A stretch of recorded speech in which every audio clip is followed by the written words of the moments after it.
संपूर्ण प्राणियों की माँ तो मेरी मूल प्रकृति है और मैं निर्गुण निराकार ब्रह्म ही उनका पिता हूँ।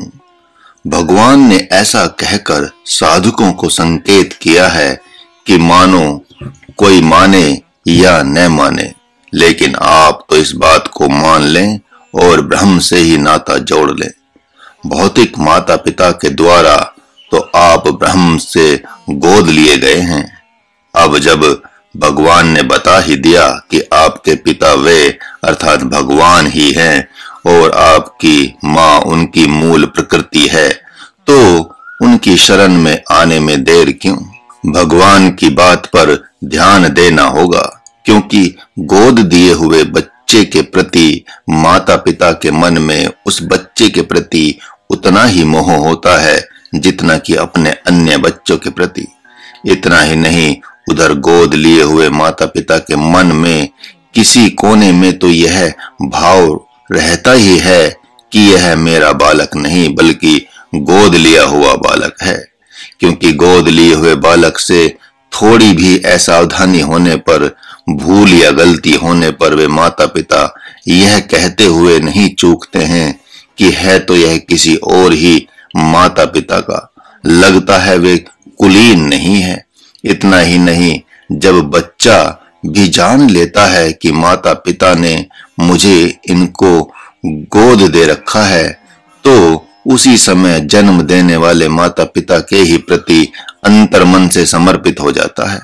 यह बात दूसरी है कि इस माता पिता के प्रति औपचारिकता पूरी तरह से निभाता है। सभी जानते हैं कि कर्ण ने जब जाना कि मेरी माँ कुंती है, तो उसी समय उसका पूरा का पूरा पुत्रत्व माँ कुंती के प्रति हो गया। यहाँ तक कि जो मन में अर्जुन के प्रति वैर था, द्वेष था, वह एक पल में समाप्त हो गया। तभी तो भगवान के पूछने पर कि यदि अर्जुन से आपका युद्ध हो ही जाएगा तो आप क्या करेंगे, तब कर्ण ने कहा था, भगवान शिव उसकी रक्षा करें। ठीक यही बात आप साधकों के लिए भी है। जिस दिन भगवान के इस मंत्र में एतद्योतनीनि भूतानि पर विचार करके विश्वास कर लेंगे, तो स्पष्ट दिखाई पड़ेगा कि मैं भगवान के द्वारा इन विषयी माता पिताओं को गोद दिया हुआ हूँ, जबकि मैं तो भगवान का वरद पुत्र, संकल्प पुत्र होने के कारण शुद्ध सच्चिदानंद घन परमात्मा ही हूँ। ऐसा विश्वास होते ही एक पल में इन सांसारिक माता पिता से, बाल बच्चों से, स्वजनों से मोह ममता सदा सर्वदा के लिए समाप्त हो जाएगी। इतना ही नहीं, एक बहुत बड़ी सफलता यह भी मिलेगी कि उन माता पिता तथा उन स्वजनों से मोह ममता को पल भर में समाप्त हो जाएगी, लेकिन उनसे द्वेष नहीं होगा बल्कि प्रेम हो जाएगा और संभव है कि दया भी आ जाए। उस समय यह विचार आ सकता है कि अहो, यह कैसा आश्चर्य है कि ये लोग भी भगवान के ही वरद पुत्र हैं। इनकी भी माँ मूल प्रकृति और पिता भगवान ही हैं, लेकिन पता नहीं क्यों भगवान ने मुझे इस रहस्य को बता दिया और इन्हें नहीं बताया। यही तो कारण है कि जब भगवान कपिल ने जाना कि माँ देवहूति भी भगवान की ही आत्मा है, तो उन्हें उस माँ पर दया आ गई और उन्होंने संन्यास लेने के पूर्व उस माँ को ज्ञानोपदेश कर उसे आत्मज्ञानी बना दिया, फिर संन्यास लिया। आद्य गुरु शंकराचार्य ने भी अपनी साध्वी एवं तपस्विनी माँ पर दया करके कहा था कि ठीक है, अंतिम समय में आकर मैं तुम्हारा दाह संस्कार कर दूंगा। सभी जानते हैं कि उन्होंने माँ के दाह संस्कार के साथ साथ उसके मन और बुद्धि का भी संस्कार कर दिया था, अर्थात मोक्ष पद दे दिया था। इस प्रकार जब आपको यथार्थ का पता चलेगा, तो उसी समय अज्ञानी प्राणियों से प्रेम तथा उन पर दया दोनों ही हो सकती है। यह भगवान बुद्ध की तरह सबसे उदासीन भी और उदासीनता भी आ सकती है। इससे स्पष्ट हो गया कि जो कपिल भगवान एवं शंकराचार्य की तरह सामर्थ्यवान साधक होते हैं, वे तो माँ को समाधिस्थ कर संन्यास लेते हैं, तथा जो आत्म जिज्ञासु हैं वे अपने आप दया के साथ साथ माता पिता एवं स्वजनों पर दया करके सर्वप्रथम गुप्त संन्यास लेकर आत्मज्ञान से संपन्न होते हैं, तब उन सब का भी उद्धार करते हैं। इसी से छठे अध्याय के मंत्र 5 और 6 में भगवान ने कहा है, पहले अपना उद्धार कर लो, फिर अपने स्वजनों या परिजनों की चिंता करना। कैसी विलक्षण बात है कि भगवान अज्ञानियों के सामने अज्ञानियों जैसा व्यवहार करते हैं तथा ज्ञानियों के सामने ज्ञानियों जैसा। जो भगवान कर्ण से कहते हैं कि आपकी माँ तो कुंती हैं, वे ही भगवान अर्जुन से कह रहे हैं कि तुम्हारी माता माँ कुंती न होकर मेरी मूल प्रकृति है और पिता महाराज पांडु न होकर साक्षात मैं कृष्ण हूँ। संपूर्ण शरणागत के सामने अपनी संपूर्ण गोपनीयता को खोल दिया जाता है तथा सामान्य पुरुष के सामने यदि वह कुछ अपने प्रति आदर भाव रखता है तो सामान्य गोपनीयता खोली जाती है। कर्ण ने इस जन्म में भगवान श्री कृष्ण चंद्र आनंद कंद से कभी द्वेष नहीं किया। उनके प्रति प्रभु भाव तो नहीं है, लेकिन पूज्य भाव अवश्य है। वह उन्हें सबसे सामर्थ्यवान मानते हैं, इसलिए उसके सामने भगवान गुप्त राज रहस्य को प्रकाशित कर देते हैं। अतः साधक यह न भूलें कि यदि उनके हाथ में गीता जी आ गई तो उन्हें मानना पड़ेगा कि साक्षात उनके सामने भगवान ही आ गए। अतः उन्हें भगवान की बात पर अवश्य ही विश्वास करना चाहिए। भगवान इस मंत्र से यह भी कहना चाह रहे हैं कि ये कितनी खेद की बात है कि अपनी मूल प्रकृति रूपा माँ को छोड़कर कोई आत्मा अपने को ही माँ मान लेती है और मूल पिता मुझ सच्चिदानंद घन परमात्मा को छोड़कर अपने को ही पिता मान रही है। इसलिए उन माता पिताओं को भी सावधान हो जाना चाहिए कि अब अपने को माता पिता कहकर अपनी मूल प्रकृति रूपी माँ का तथा पिता ब्रह्म का अनादर न करें। जब तक नहीं जानते थे तब तक कहते रहे कोई बात नहीं, उसका उतना महत्व नहीं माना जाता, लेकिन जब जान गए तब अपराध न करें, स्वयं भगवान के हो जाएं और गोद लिए हुए बाल बच्चों को भी पुनः भगवान का ही बना दें।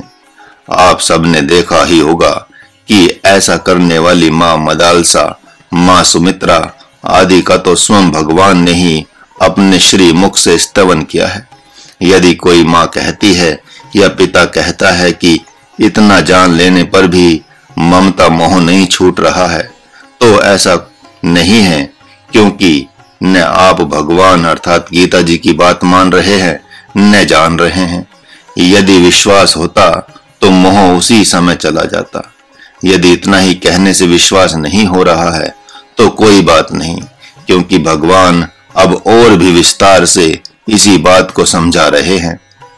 अब यह प्रश्न खड़ा हो सकता है कि माता पिता, पुत्र पुत्री, भाई बांधव, हित मित्र बन जाने से कुछ तो अवश्य कर्तव्य अवश्य होगा। अतः माँ का कर्तव्य, पिता का कर्तव्य, पुत्र का कर्तव्य, पुत्री का कर्तव्य, पति का कर्तव्य, पत्नी का कर्तव्य, मित्र का कर्तव्य या भाई का कर्तव्य पूरा कर लेते हैं, तब हम भगवान के हो जाएंगे। इसका उत्तर भी भगवान आगे दे रहे हैं तथा अब प्रकृतिवाद का भी निराकरण करते हुए यह स्पष्ट करना चाहते हैं कि प्रकृति प्रकृति प्रकृति यह जो कहा जा रहा है वह मात्र संकेत के लिए है। मुझे तो अपने अतिरिक्त कुछ अन्य दिखाई ही नहीं पड़ रहा है। इतना ही नहीं, कोई इस दृश्य वर्ग को विष्णु कहे, ब्रह्मा कहे, शिव कहे या विश्व रूप कहे, लेकिन हे धनंजय, यहाँ मेरे अतिरिक्त किंचन मात्र कुछ भी नहीं है। जिस प्रकार माला की मणियां सूत में हुई गुथी हुई होती हैं, उसी प्रकार ये संपूर्ण प्राणी पदार्थ तथा सृष्टि रूपी मणियां मुझ ब्रह्म रूपी सूत में गुथी हुई हैं। जैसे सूत्र में प्रोई हुई माला की मणियों का आधार एकमात्र सूत्र ही है, यदि वह नहीं तो माला ही नहीं है, उसी प्रकार सभी प्राणी पदार्थ तो भगवान रूपी सूत्र में ही गुथे हुए हैं। अतः सबकी आत्मा तो भगवान ही है। फिर कर्तव्य किसके प्रति और कैसा? माला के मनकों का कर्तव्य यह कैसी हास्यास्पद बात है। दिव्य मनकों वाली माला तो भगवान का श्रृंगार है।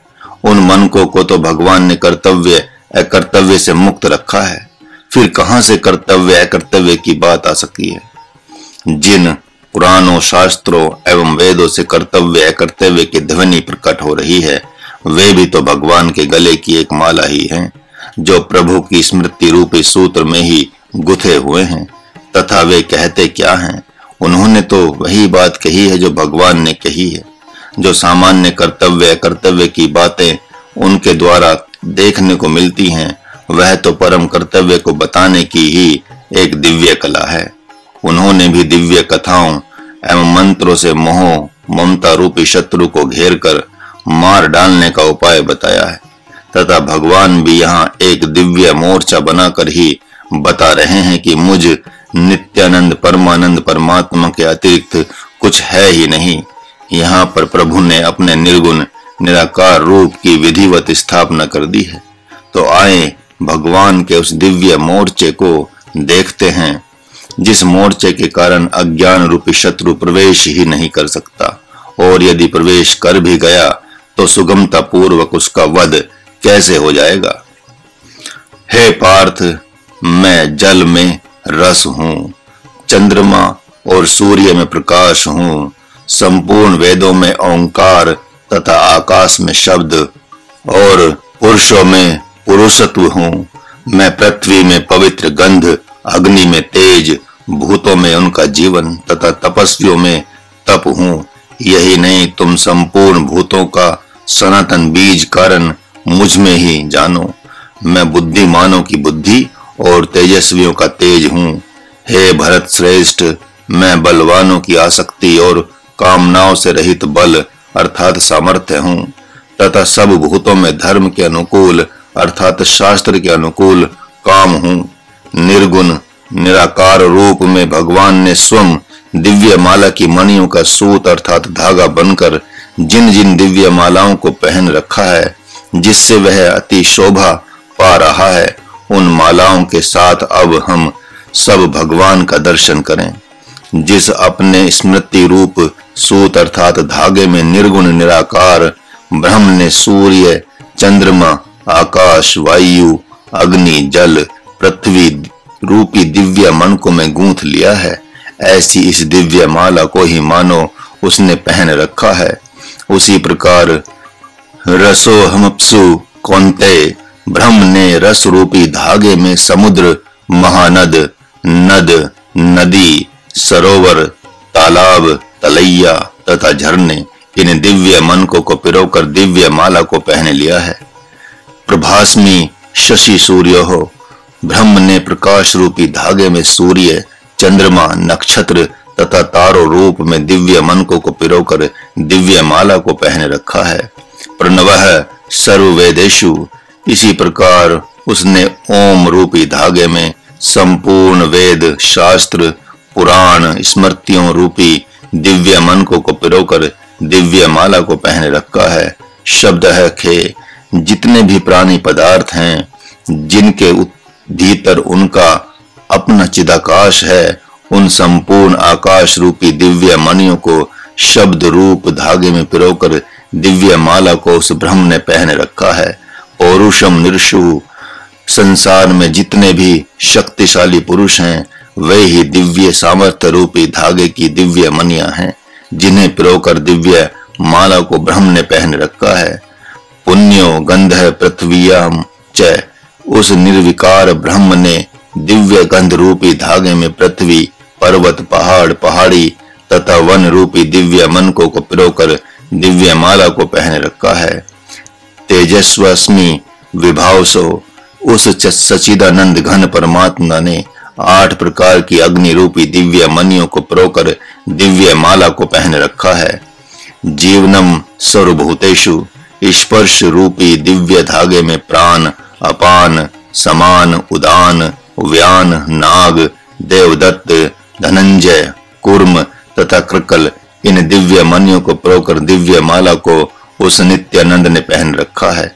ये दिव्य मन के ही संपूर्ण भूतों का जीवन बने हुए हैं। अथवा दिव्य स्पर्श रूपी धागे में 49 मरुद्रण वायु देवता रूप दिव्य मणियों को परोकर दिव्य माला को उस परमानंद परम पुरुष ने पहन रखा है।